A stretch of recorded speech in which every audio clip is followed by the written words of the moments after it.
Ne pleure pas, famille. Aidez-nous bien. On est obligé d'arroser les maïs qu'on avait fait. On disait la pluie va pleuvoir, il va pleuvoir. Voilà. On arrose tellement. Oh Dieu. Oh, c'est quel péché on a fait comme ça? Cette semaine, je commence à voir certaines vidéos sur TikTok et sur certaines plateformes où on montrait des champs de maïs vraiment détruits, pas par les hommes, pas par les animaux, mais par manque de pluie. Par manque de pluie. Et ce sont des millions d'économies de gens qui sont partis en fumée. Et même s'il y a la pluie maintenant, il y a certains champs qu'on ne peut plus récupérer parce que le manque de pluie est vraiment important. Et même si on a la pluie maintenant, pour ces champs,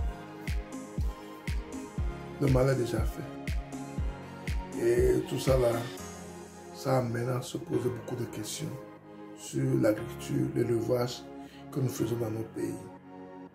Et sur la dépendance que nous avons par rapport à la nature. Sans plus tarder, allons au vif du sujet après le générique.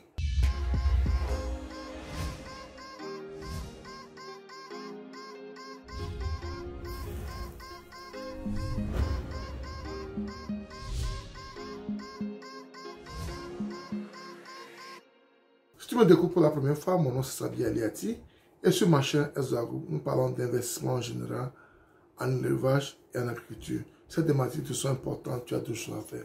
Abonne-toi à notre chaîne Ezoagro, clique sur la cloche de notification pour ne plus rater nos vidéos à chaque fois que nous allons publier. Ensuite, partage le maximum pour qu'elles puissent atteindre plus de personnes.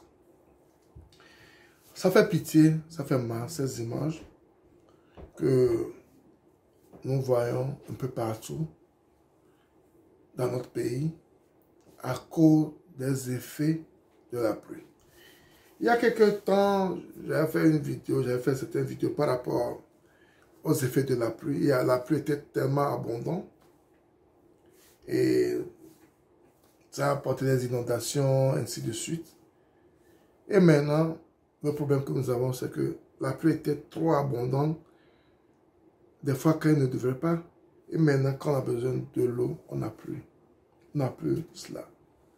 Donc, tout ça là nous pousse à réfléchir sur la manière de faire le travail au niveau de l'agriculture et de l'élevage.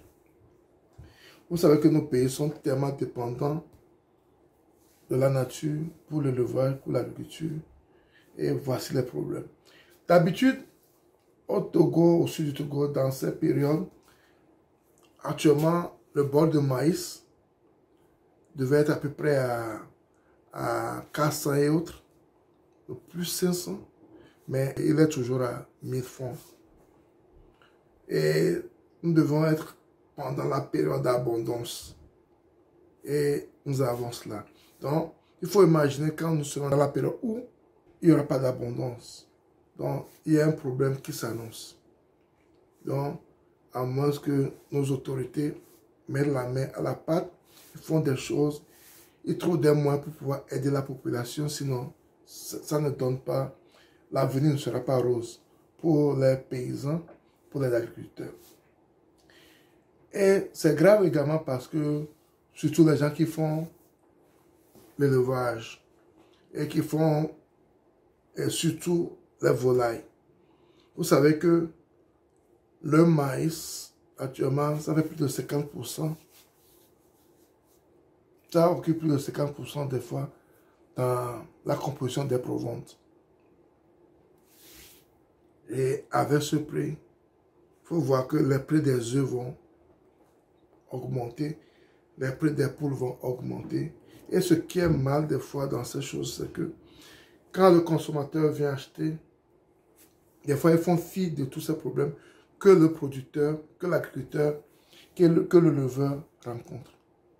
Parce que si les prix des œufs sont très plafonnés, sont très hauts, ils ne vont pas vouloir acheter. Alors que c'est la seule chose que tu peux faire également pour pouvoir récupérer tes fonds. Parce que le prix du maïs augmente, le prix des denrées alimentaires augmente, ça entraîne automatiquement le coût de production de nos sujets et autres. C'est le vrai problème que nous avons actuellement. Et c'est le problème qui va venir dans quelques jours, dans quelques mois, dans certains pays. Moi, je parle du Togo parce que je suis togolais, c'est ce qui se passe dans mon pays. Je parle de cela. Peut-être que ça se passe dans d'autres pays également. Et tout ça, c'est dû au changement climatique que nous avons. Des fois, quand on le dit, les gens pensent que c'est de la fiction, mais il faut savoir que c'est vrai. Ces choses sont vraies. Même ici, aux États-Unis, cette année, là, moi, je suis dans New England. Notre summer, notre été, cette année, elle est tellement humide. Il y a la pluie pratiquement tout le temps. Il y a des semaines où on a la pluie de lundi à dimanche. Mais ça fait pratiquement 15 ans que je suis dans ce pays. Je n'ai jamais vu ça en été. Je n'ai jamais vu ça en été. Mais cette année, c'est comme ça. Cette année, c'est comme ça. Pratiquement, il y a la pluie chaque jour. Mais on se dit qu'on est en été. On se dit qu'on est en été. Donc, il faut se dire que les changements climatiques sont vrais. Sont vrais. Maintenant, ce sont les constats que nous avons eu à faire. Qu'est-ce qu'on doit faire? On doit chercher à moderniser l'agriculture dans nos pays. Et on doit commencer par investir dans l'irrigation. On doit commencer par investir dans l'irrigation. C'est très important. C'est la seule solution qu'on peut avoir pour ne plus être dépendant de la nature. Même ceux qui sont dépendants de la nature, avec ces fortes pluies que nous avons eues avant, est-ce qu'on a profité pour faire des bassins pour retenir l'eau et utiliser? Ce sont des trucs, ce sont ces choses qu'on doit revoir. Ce sont ces choses qu'on doit faire. En période d'abondance de pluie, il faut avoir la possibilité de faire des bassins qui vont nous permettre plus tard de faire l'irrigation. Si on a des bassins qui vont nous permettre de faire l'irrigation plus tard, je pense que on n'aura pas tellement à souffrir de cette situation. Mais malheureusement, faire un bassin, c'est beaucoup de moyens. Et la plupart de nos paysans, de nos agriculteurs n'ont pas ces moyens. Mais c'est vers là qu'on doit, chercher à aller.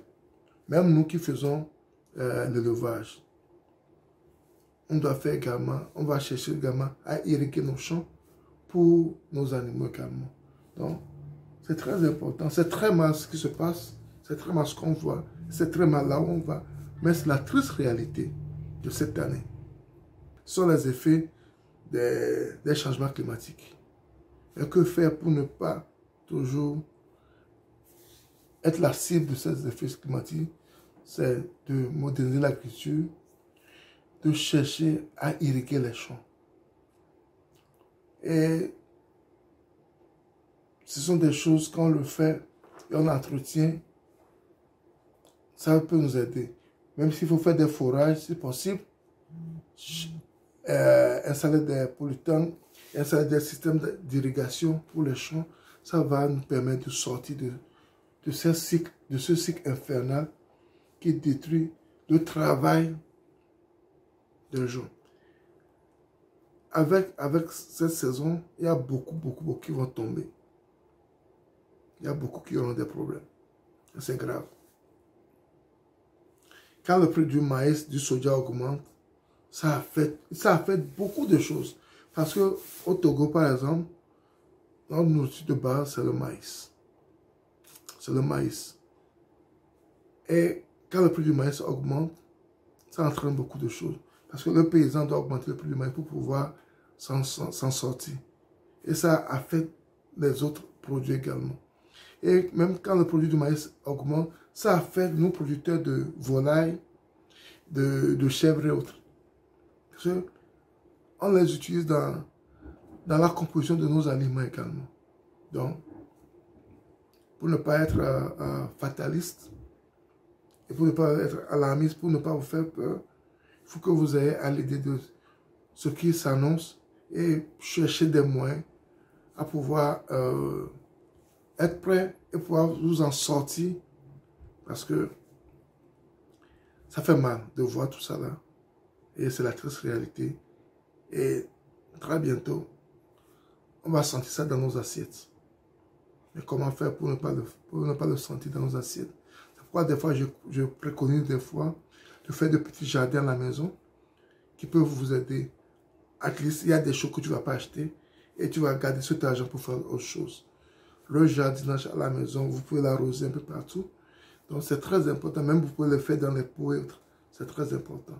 Donc, c'est cette situation qui s'annonce. Et je tenais à partager ça avec vous pour que vous soyez aware of what's going to happen very soon. Ça va vous aider à trouver des solutions pour vous en sortir. Si vous avez aimé la vidéo, ne la gardez pas pour vous. Partagez-la autour de vous pour qu'elle puisse atteindre plus de personnes. Et si vous n'êtes pas encore abonné à notre chaîne, abonnez-vous à notre chaîne. Cliquez sur la cloche de notification pour ne pas rater nos vidéos à chaque fois que nous publions. Ensuite, partagez le maximum. On pousse également pour pouvoir YouTube et diffuser des vidéos à plus de personnes. C'est Sabi. À la prochaine. Bye bye.